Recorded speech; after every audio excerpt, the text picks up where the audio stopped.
ñiy yëngu ci dawal moto bu ñu dee téeméer 99,9 yëpp ay ndaw lañu te ndaw ñi ci nekk ñi ci ëpp ñu ñàkk pexe lañu ku ci amoon pexe doo ci des waaye dañ jàpp ne mbir la moo xam ne nit mënees na caa génne dépense ñu cay daw dépense mu nekk benn phénomène boo xam ne dafa jékki saay rek fee si réew mi del ne ci région yëpp ne ci département yëpp ay ndaw yu buggul toog daw di fa daan seen doole kooku foog état bi def ndànk ak ñoom waxtaan ak ñoom xamal leen ban yoon laa bëgg a jël pour ma jëriñ leen pas pour ma yàqal leen parce que ndaw ñooñu di fa xoslu ci kër yi la ñu génne te amaan na lañ fay jëlee buñ ko amee dañ koy delloosi ci kër gi njaboot gi dund ci am na ñu ci mën a yor kër am na ñu ci fas yéene yor kër donte liggéey bu metti la nag ndax ndaw dëgg ko mën boo jëmee mag dootoo ca nekkati moo tax ku ci nekk dañ lay ñaanal yàlla projet boo sumb yàlla na yegg ba nga ne ci leneen waaw ndax métier mu bëri danger la parce que li ciy gaañu dafa bari waaye nag ñoom it nañu xam ne réglementé ko farata pire la nag waaw réglementé deux roues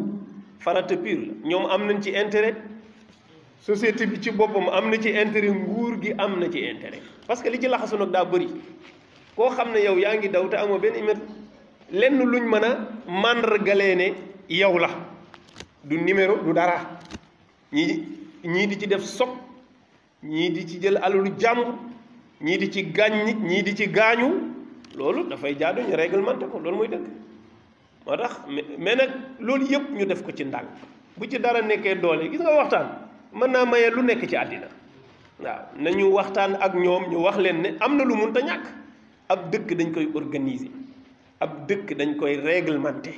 ku nekk am fooy yem waaye bu dee lu neex waay def fu neex waay taxaw fu neex waay dem loolu koy jaratul sax ñuy fal kenn booy boo ku nekk rek nekk ci lu la neex te loolu désordre lay indi ci pénc mi loolu taxul woon yàlla andi ñu fii ci àddina bi su ko defee ñu góorgóorlu ci bu baax ñaan yàlla nag mu def déggoo ci seen biir te déggoo gi lu yomb la kaay identifié wu na état bi yombal yi ciy dem yëpp loolu rek la na yombal lépp luy fare borom moto bi war ko def ba ñu mën a xam ne moto bi moo ko moom na leen ko yombalalal parce que ñi ëpp ñi ci nekk amuñu doole ñoom it ñu am suufe gu toll ni nangu xam ne mënoo ne ci ab dëkk di daw ci li ñépp bokk ne doo participer ci dara ba pare kenn du la xàmmee loolu mënta nekk loolu ñu bàyyi ci xel bu baax yal na yàlla def ci tawfiix def ci taysiir